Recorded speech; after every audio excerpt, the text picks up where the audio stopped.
asking me about what the name means. Okay, so My buddy Jacob was watching the movie Willow. Val Kilmer plays a character that falls in love with another character named Sorcia. and yeah, at one point in the movie, she kicks him in the face. Jacob came up with the idea that we should be in a band that sounds like kicking Val Kilmer in the face. It was just something that made us laugh back then, but then also it just kind of stuck.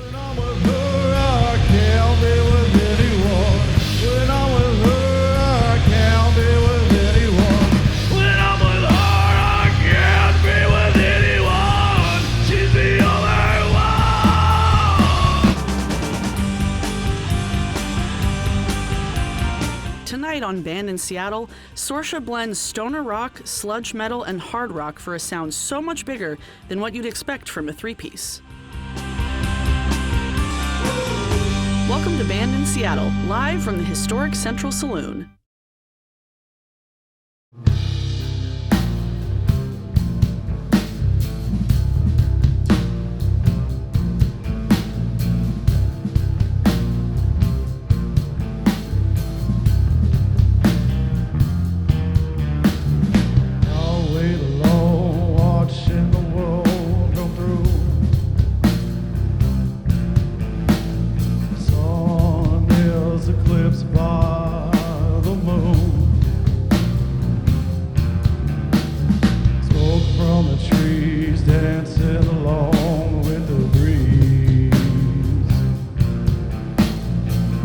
Comes from the sea, but that don't faze me, because I float above,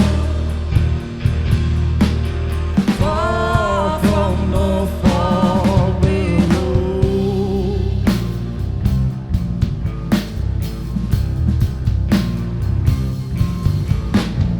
Time escaping me.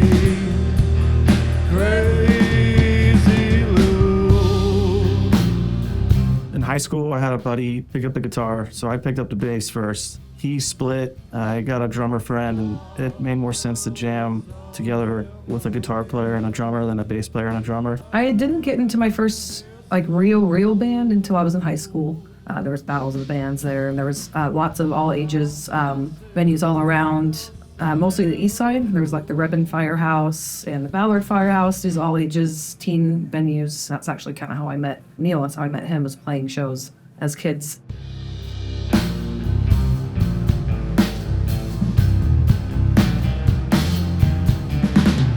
I'll wait alone, watching the world pass by.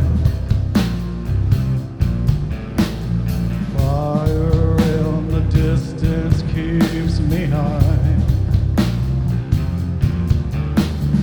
Smoke from the trees dancing along with the breeze. Devil comes from the sea, but that don't faze me, but I float above, far from the fog below.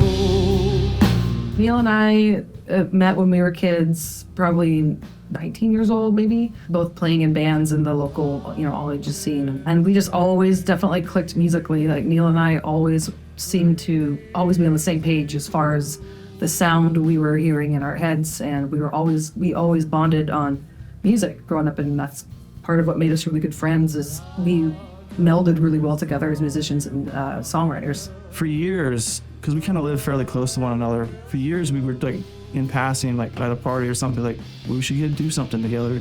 And then I answered a Craigslist ad, and it happened to be hers. And so she texted me, I was like, yeah, that was me. And so we just started the band that way. And we knew at that point that it was pretty something special.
kind of had this concept of this band since like 2012 or 2013. They've just kind of gone through a gamut of different drummers and everything. And then the band that I was in for many years, one of the members ended up moving away, and so that band just kind of fizzled out. Jessica messaged me one day and was just like, hey, see that you're free now, so do you like metal? Because the band I was in before was like a blues, kind of a blues rock band. And I was like, do I like metal? This was like 6 years ago. And I'd known Jessica for a really long time before that, just in the music scene. I learned a couple of songs, we played them, and it was just from there, just kind of like, all right, well, now we're Sorcia. Now passes with the sun and moon. Dust in the light shining through. These hearts finally change. Not still remain here the same. When we return, find out more about Sorcia.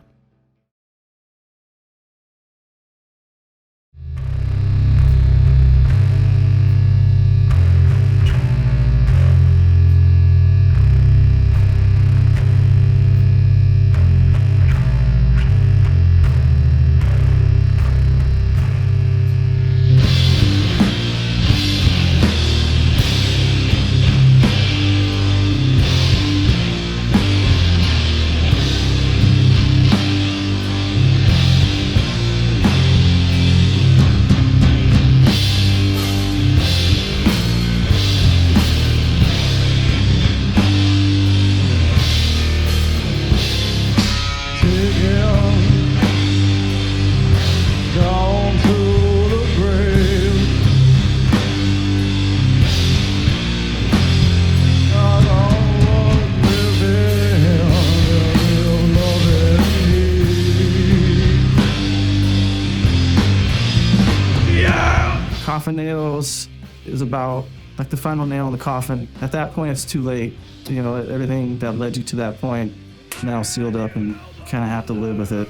Coffin Nails was written a very long time ago. That was one of the first songs that Neil and I wrote back around 2013, 2014 when we started writing for Sorcia. Yeah, so that song, it's an oldie but a goodie.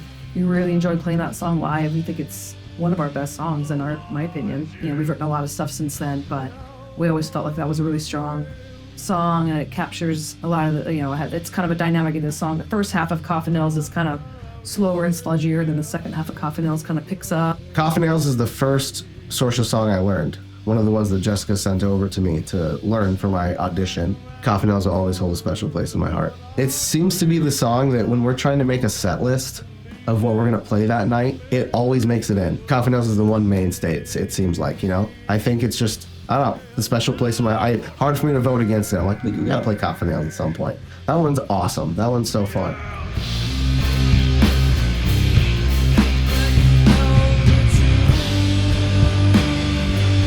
Then you know the line.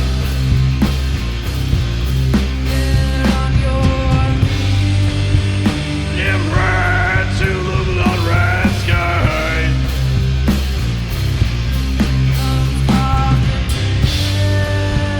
The ones you cannot break.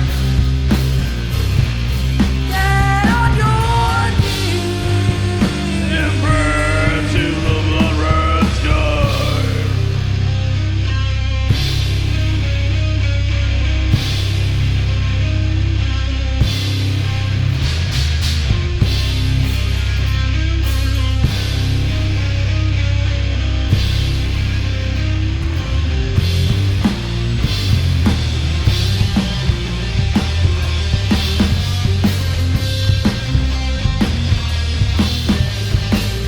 It's funny because like Neil, he likes like Neil Diamond, you know, and like other musicians from like the 70s, you know, all like funk bands and stuff like that. And I like hip hop, I like old school outlaw country, but for whatever reason, metal and all of the subgenres within it has always been the one that's been the most intriguing to me. I grew up on that, listening to 99.9 KSW, I mean, I've always been a big fan of heavy music. You know, my dad grew up playing in heavy rock bands, and my mom was really big into the blues. I don't know, maybe those two elements growing up, I was very saturated growing up with good blues music, good heavy rock and roll. My dad is the one that showed me Black Sabbath. Definitely spoke to me at a very young age, and it was a style of music that I just always connected with. Killing any dreams to take me away.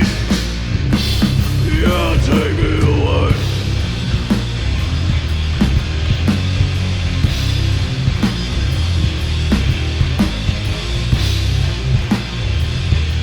We're kids of the 90s for sure, so a hook, you know, and like a chorus and the verse kind of way of writing, that kind of gets lost in the genre, I think. But when I listen to Nirvana, I still like that songwriting style, and it makes it more accessible, I think, in that regard. It's got to be catchy, it's got to get stuck in your head. And so I guess we kind of add that, the little 90s tinge to the more underground heavy metal scene. It's just all of our influences coming together, and all the influences that also aren't metal coming together.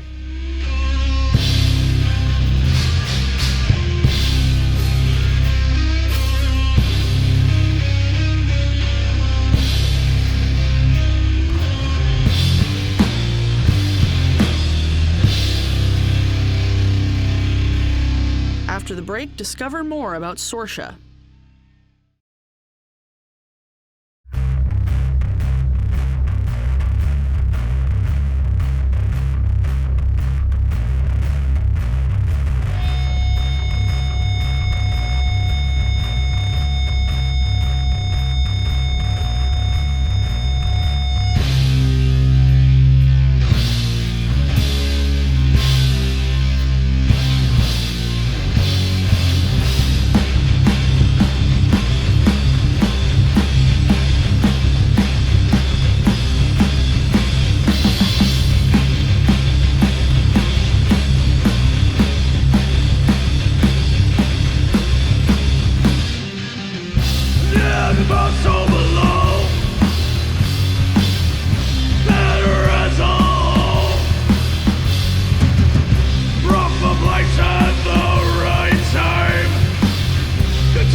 Death by Design is definitely the longest song we have. One of our opuses. It's an opus, 16-minute song. So it's on an EP where it's just Death by Design and actually an acoustic version of Dusty, because we wanted Death by Design to be kind of like its own entity because it is 16 minutes long. It clocks in like at 15 minutes live, which we're cruising through it. And it's funny because I'll go back and listen to Death by Design, and I thought it was fast when we played it in the studio. But when we play it live and we cut off a minute of it, I'm like, we are cranking through this thing. But we like it that way. It's fun, you know? And it buys us another minute in our set list. That song is based on a film you can watch on YouTube called Death by Design. It's about, you know, cells and how they're programmed to die, and it's really it's kind of a dry film, but it's also very fascinating. Yeah, so the song is kind of in three parts, you know, as a kind of a first, second, and third part. It has movements, if you will, to show like the life, birth, and death. It's saying, you know, that song kind of represents those elements and how the flow of the song goes. So it's heavy, and then it goes into the soft, you know, spacey part, and then it comes back. We usually close with the set with that song just because it's more of an experience.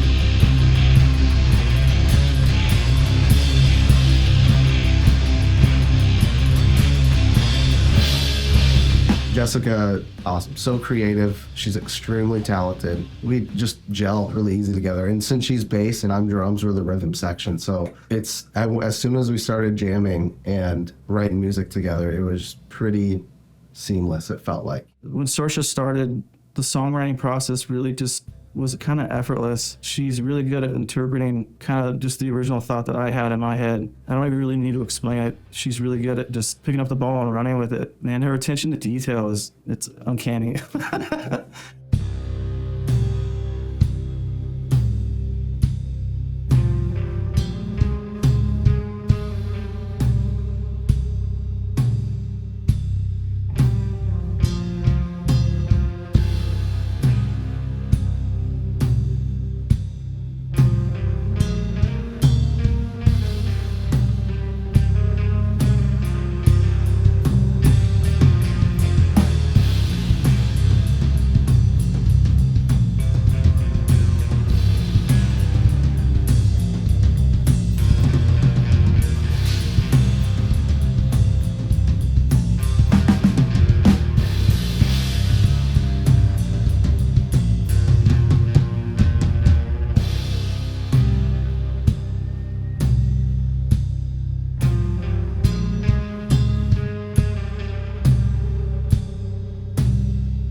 So I'd known Bryson just from growing up in the Snoqualmie Valley. He played in other bands. We knew after the very first rehearsal with Bryson that that was it. He was perfect.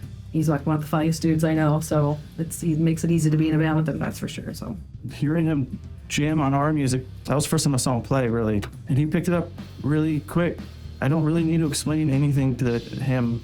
He just is able to, like, again, like Jessica, kind of see the bigger picture of what like an idea that started in a living room somewhere and just kind of pick it up and run and make it something bigger.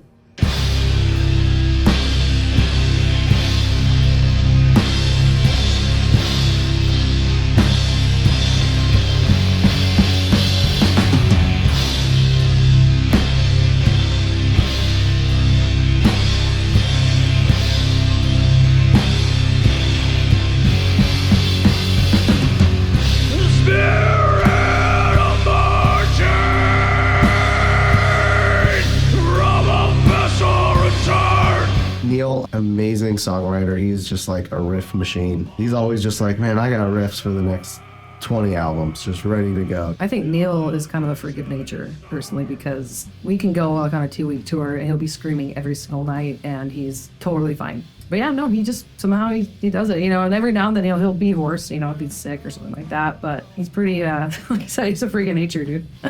It's like a family. You kind of like have to be, or it's not going to work. Like you have to, it's like a relationship. Writing music with Neil, it just comes naturally. He's also just such a great friend. Really lucky to be in a band with somebody that you have so much chemistry with and can actually like really co-write music with.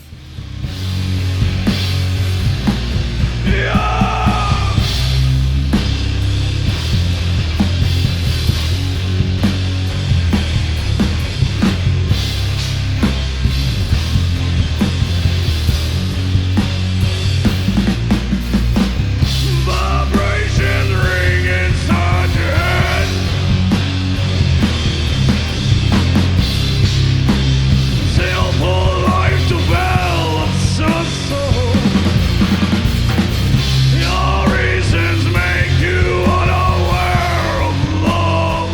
Because I don't know what else to do.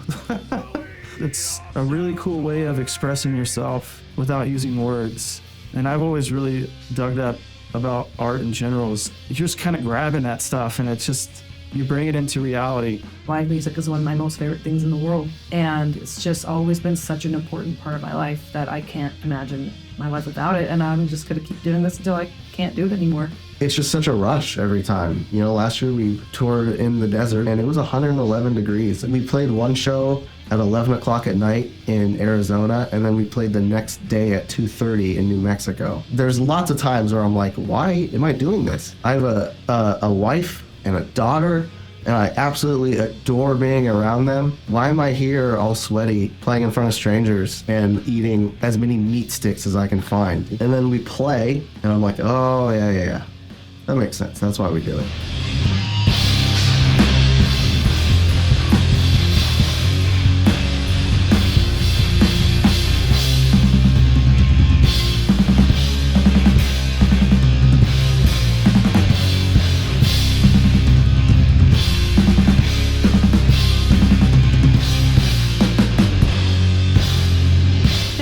watching. To find out more about our bands, go to bandinseattle.com.